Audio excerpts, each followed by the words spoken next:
Alright, ladies and gentlemen, today we're going to be making a southern staple, the traditional salmon croquette.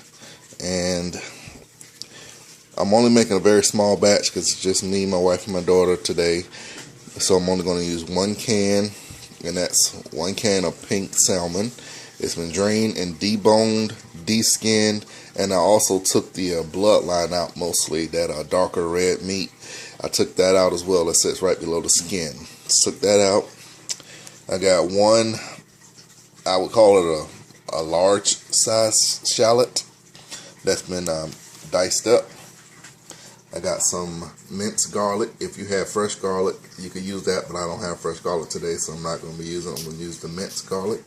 Some Old Bay seasoning, sweet Hungarian paprika, a little bit of cornmeal, and a little bit of cornstarch, and then one egg to hold it all together while I'm cooking.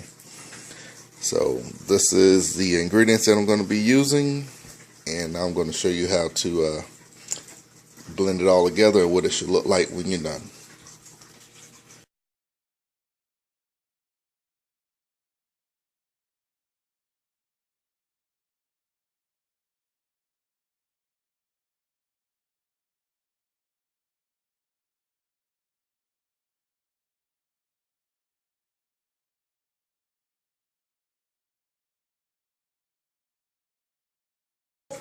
Alright guys, what I've done so far is I put all my ingredients in except for my egg. But the first thing I did, I took my fork and I just minced or kind of pressed down on the larger lumps inside of the salmon to get more with one consistent piece instead of having smaller pieces and then larger pieces. I want kind of one consistent piece. Put in that fresh chopped shallot. Placed in the minced garlic, the Old Bay, and the Hungarian paprika to taste. But I really didn't use too much of it because I didn't want it to overpower the fish flavor. When I'm eating the salmon croquette, I want to taste the fish because I'm eating the fish. So I just put a little bit of that to give me a little hint of something on the back of the palate, but I really want to taste the fish more. Then I used 2 teaspoons of the cornmeal just to give it a little crunch inside of the cake, and 1 teaspoon of the cornstarch to help hold it together. So the only thing left now is to put the egg in there. Just crack that open,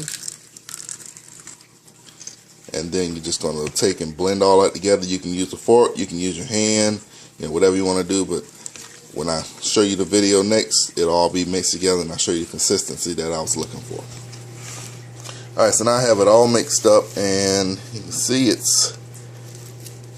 that's the consistency you're looking for. It's really hard to explain, but it will hold under its own weight for a little, but it's not too thick and it's not too wet. So I mean, that's the consistency. If you make it into a patty, it'll hold its consistency so you can fry it. That's the best I can tell you. If you kind of squeeze it and you get liquid falling out, it's too wet, you can put a little more of the cornstarch and or the cornmeal to help dry that up.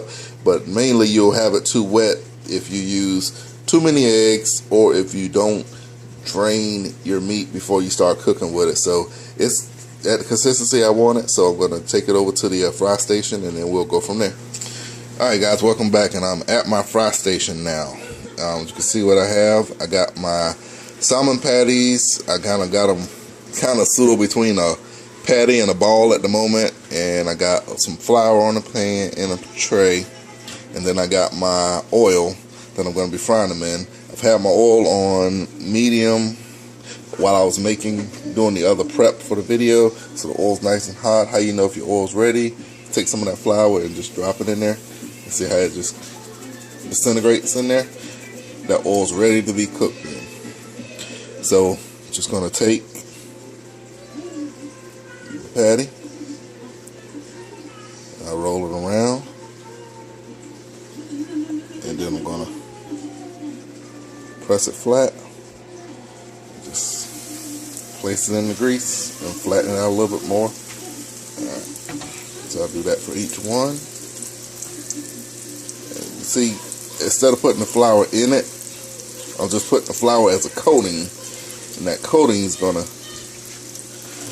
give it a little crisp on the outside, kind of like when you batter chicken or fish or anything else. But I didn't put it on the inside because I didn't want my patty to be cakey.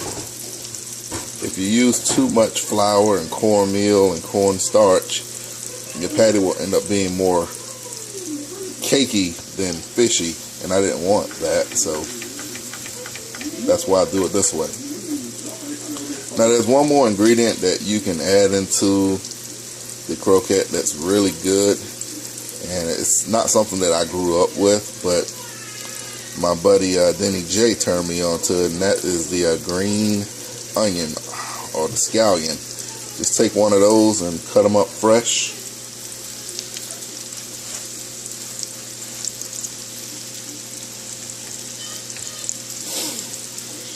And put that in there as well. It's very good as well. I didn't have one on hand, so I didn't use it. But if I did have one on hand, I would have put that in there as well. So we're going to let these fry up. I'm going to go ahead and turn the temperature up a little bit more now since I put all of that fish in there. It lowered the heat. I'm going to monitor that carefully, and I'll turn it back down. So I'll come back to you again when I get to the next stage. Okay, so it's been...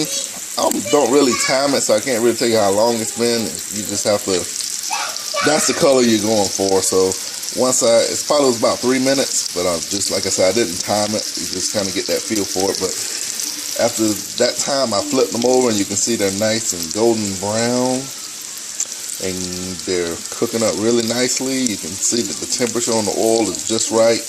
You got nice bubbles coming up from under those patties, meaning they're cooking good, but it's not smoking, so the oil's not too hot. So one other thing you don't want to do, once you put these things in the pan and you do that initial press to kind of make that patty, don't press it anymore, because all you're doing is squeezing the juices out the inside and to make that patty a little dry. So just put it in there, let it do its work. Don't touch it, don't be flipping it, checking under it, just let it cook. And I'm going to say 3 minutes, and 3 minutes, that's what I'm thinking it was. Like I said, I didn't time it exactly, so you can check yours after 3. And then also, every stove cooks a little differently too, so the heat on my stove is not the heat on your stove. So you just got to cook it for yourself, figure out what time you need to flip it over, but that's the color we're looking for when we flip. Okay, folks, I have now taken the patties out. This is the back side, the second side that cooked, and you can see I got about that same consistency color on both sides. So these have been sitting on the paper towel on top of a plate just to catch some of that grease.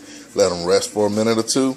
Now they're ready to plate, and just put on your plate, or you can eat them as a burger. It's different things you can do, but I'm having these for breakfast. So I'll just take that and put it right up there with my cheese grits with a little black pepper. And here's Mama's plate. It's Mother's Day. She always likes hers with butter, not the cheese. And then Mini Me likes hers just like her father's. So there we go. So that's a quick salmon croquette recipe. It probably took 15 minutes from start to finish. And also, what you didn't see that I had going while I was making the video was I was cooking grits in the microwave. About perfected cooking grits in the microwave for a family of 3. It only takes 12 minutes, and I check it at 2 different intervals. 6 minutes in, 10 minutes in, and then at the end, when you take it out and they come out the same consistency every time. I've changed up the quantities, but it's always been about 12 minutes, and I've had nice grits. They're not soupy, but they're not lumpy and dry either. They're nice and creamy, and they hold their shape. That's about how I like my grit right there. So if you haven't tried cooking grits in the microwave, give it a shot. Just put some grits in a bowl, put some water on top of it, a decent amount of water. I say almost 2 to 1 to start.